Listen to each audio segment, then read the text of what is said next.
कल बीएड छात्रों के लिए जो ऑनलाइन ग्रुप चल रही है व्हाट्सएप पर, तो उसमें एक छात्रा ने हमसे प्रश्न किया कि सर, इस प्रश्न का उत्तर कैसे लिखेंगे। प्रश्न था, प्राथमिक शिक्षा के सार्वभौमिकीकरण का माध्यमिक शिक्षा पर क्या प्रभाव पड़ा है। तो चलिए, इस लेक्चर में मैं इसी प्रश्न का उत्तर दूंगा। उत्तर, शिक्षा के व्यापक प्रचार प्रसार हेतु 21वीं सदी के जो बीते 2 दशक हैं, उनमें प्राथमिक शिक्षा के सार्वभौमिकरण के लक्ष्य को भारत सरकार के द्वारा गति प्रदान की गई है। सार्वभौमिकरण का अर्थ है कि सब जगह सबके लिए उपलब्ध होना। चूंकि आज से 2-3 दशक पहले प्राइमरी एजुकेशन सबके लिए उपलब्ध नहीं थी। समाज का एक बहुत बड़ा तबका था जो वंचित समूह में शामिल थे, और उस तबके के अधिकांश बच्चे स्कूली शिक्षा से महरूम होते थे। हम जानते हैं कि शिक्षा ही मानव प्रगति का आधार है। अतः भारत सरकार ने 21वीं सदी के प्रारंभिक दशकों में प्राथमिक शिक्षा के सार्वभौमिकरण के लिए कई तरह की योजनाएं चलाई। मध्याह्न भोजन योजना की शुरुआत की गई।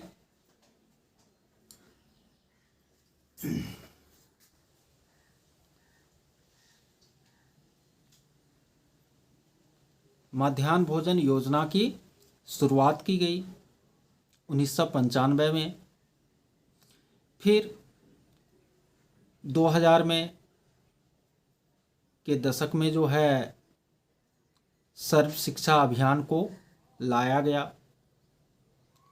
2002 ईस्वी में संविधान के 86वें संशोधन के द्वारा 6 से 14 आयु वर्ग के जो बच्चे हैं उसके लिए निःशुल्क और अनिवार्य शिक्षा का प्रावधान किया गया। विद्यालयों की संख्या बढ़ाने पर जोर दी गई। इन विद्यालयों में शैक्षिक संसाधन उपलब्ध हो, इन पर कार्य किया गया। 2009 ईस्वी में शिक्षा का अधिकार अधिनियम आया। राइट टू एजुकेशन के तहत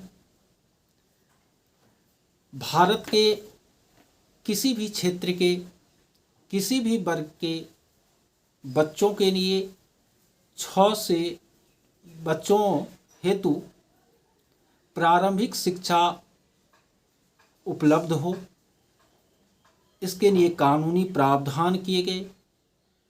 इनके तहत जो है प्रत्येक 1 किलोमीटर की परिधि में प्राथमिक विद्यालयों की स्थापना, 3 किलोमीटर की परिधि में मध्य विद्यालय और 5 किलोमीटर की परिधि में हाई स्कूलों की उपलब्धता की योजना बनाई गई।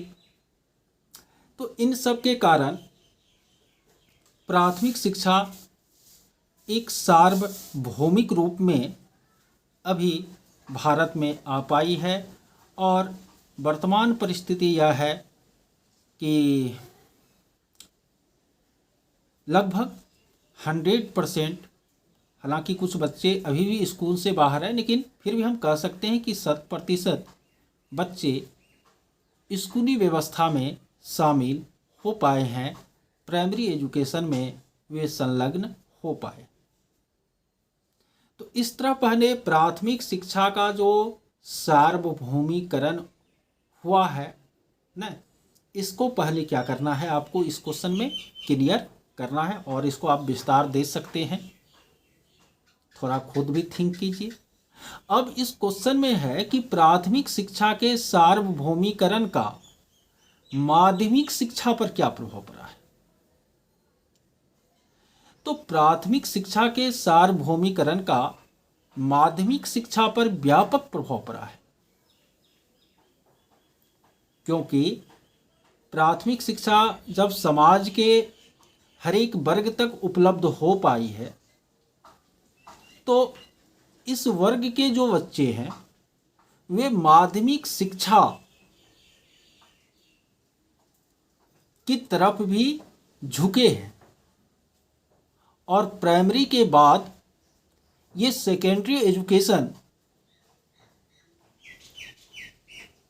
को भी पूरा करना चाह रहे हैं।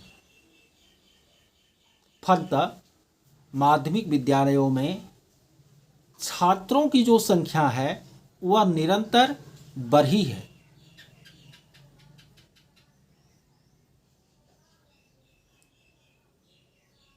पहले जहां समाज के कुछ संभ्रांत परिवार के लोग ही माध्यमिक शिक्षा तक पहुंच पाते थे, वहीं प्राथमिक शिक्षा के सार्वभौमिकीकरण के कारण अब सभी वर्गों के जो बच्चे हैं वे माध्यमिक विद्यालयों तक पहुंच रहे हैं,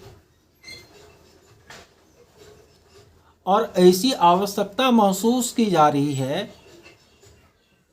कि अब प्राइमरी नहीं बल्कि प्राइमरी और सेकेंडरी दोनों तरह के एजुकेशन को अनिवार्य कर दिया जाए।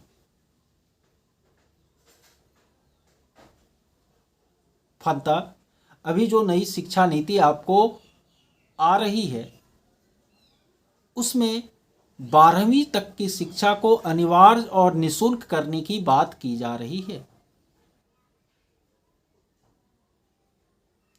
प्राथमिक शिक्षा के सार्वभौमिकरण के कारण माध्यमिक विद्यालय में छात्रों की संख्या बढ़ी। इसके कारण माध्यमिक विद्यालय की भौतिक संरचना में भी परिवर्तन लाना पड़ा। माध्यमिक विद्यालयों की संख्या बढ़ानी पड़ी, उसमें शिक्षकों की नियुक्तियां बढ़ानी पड़ी।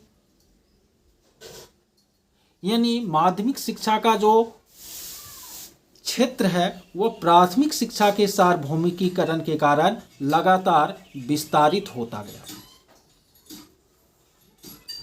इस तरह आप इस क्वेश्चन का जो आंसर है, तो प्राथमिक शिक्षा के सार्वभौमिकीकरण को स्पष्ट करते हुए माध्यमिक शिक्षा पर उनका जो इफेक्ट पड़ा है, प्रभाव पड़ा है, आपको लिखना है।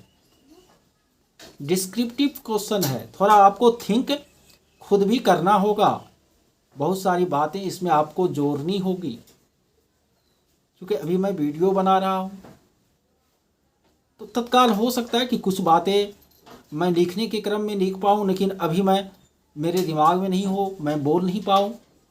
इसका मतलब ये नहीं कि आप इसको हूबहू उतारिएगा जो मैं बोला हूँ, बल्कि इस तरह से आप इस प्रश्न का क्या दीजिएगा, उत्तर दीजिएगा। आशा है समझ गए होंगे, और मेरा इस तरह का प्रयास आप लोगों के लिए कैसा है ज़रूर बताइएगा, एक एनर्जी के लिए, जिससे कि मैं आप लोगों के लिए और सक्रियता के साथ कार्य कर पाऊँ। धन्यवाद।